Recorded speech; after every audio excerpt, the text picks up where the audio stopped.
Pakarena merupakan salah satu tari klasik Sulawesi Selatan yang cukup terkenal. Tari tradisional Pakarena ini berkembang dalam kultur dan tradisi di daerah Goa, Takalar, Jeneponto, dan Bulukumba.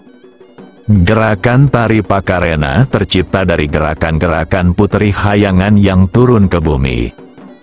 Penduduk asli Goa percaya, dahulu ada sekelompok putri hayangan yang turun ke bumi, dengan misi mengajarkan perempuan bumi pelajaran kewanitaan, seperti berhias dan menenun.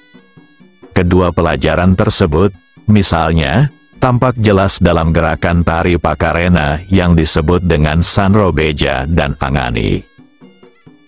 Pakarena dipentaskan oleh perempuan muda yang terdiri dari 2 baris. Tiap baris terdiri dari 3-5 orang. Namun dalam perkembangannya, hal tersebut tidak lagi menjadi pakem dalam tari Pakarena. Dalam panggung kontemporer, misalnya, jumlah penari Pakarena disesuaikan dengan besar kecilnya panggung. Meski demikian, ada satu fungsi penari yang tidak boleh berubah, yaitu Punggawa Pakarena. Punggawa Pakarena merupakan salah seorang yang bertugas sebagai pemimpin. Penari ini ditandai dengan selalu memukul genrang sepanjang pementasan. Dilihat dari segi kostum, pada umumnya penari Pakarena menggunakan baju bodo berwarna merah. Para penari dilengkapi dengan berbagai aksesori, seperti tokeng, kalung, bangkara, anting, karo-karo tedong, gelang, silepe, ikat pinggang, kutu-kutu, hiasan kepala, kipas, pinang goyang di bagian kepala, dan sarung sutera yang warnanya disesuaikan dengan warna baju.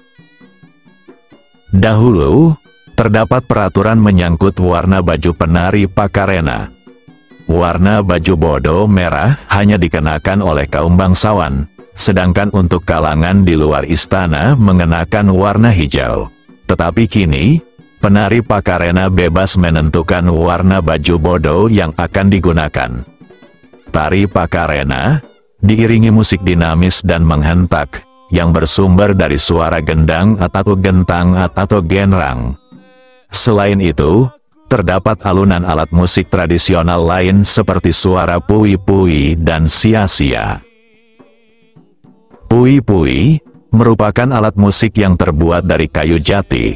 Bagian pangkalnya menggunakan besi dan diselipkan potongan janur sebagai penghasil bunyi. Sementara, sia-sia merupakan alat musik bambu yang bagian ujungnya diberi celah, sehingga menghasilkan bunyi yang nyaring. Meski diiringi oleh musik dengan ritme yang menghentak dan bersemangat, gerakan tari Pakarena tetap gemulai dan luwes. Hal itu menjadi kekhasan sekaligus sisi menarik dari tari Pakarena. Tari Pakarena menggambarkan perempuan yang lembut, mewakili sifat perempuan asli Bugis Makassar yang sopan, setia, dan selalu menghormati pria, dengan tetap mampu untuk mandiri.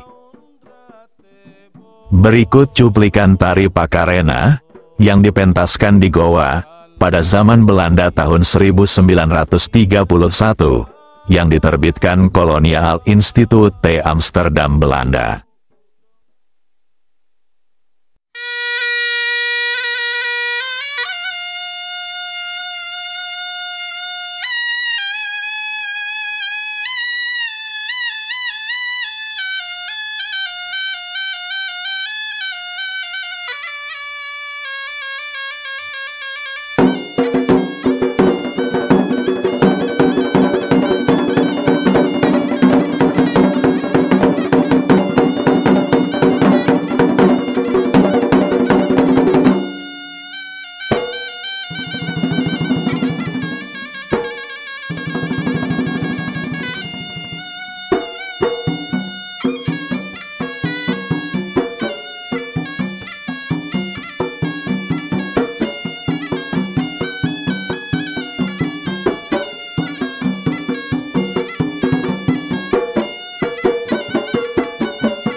aku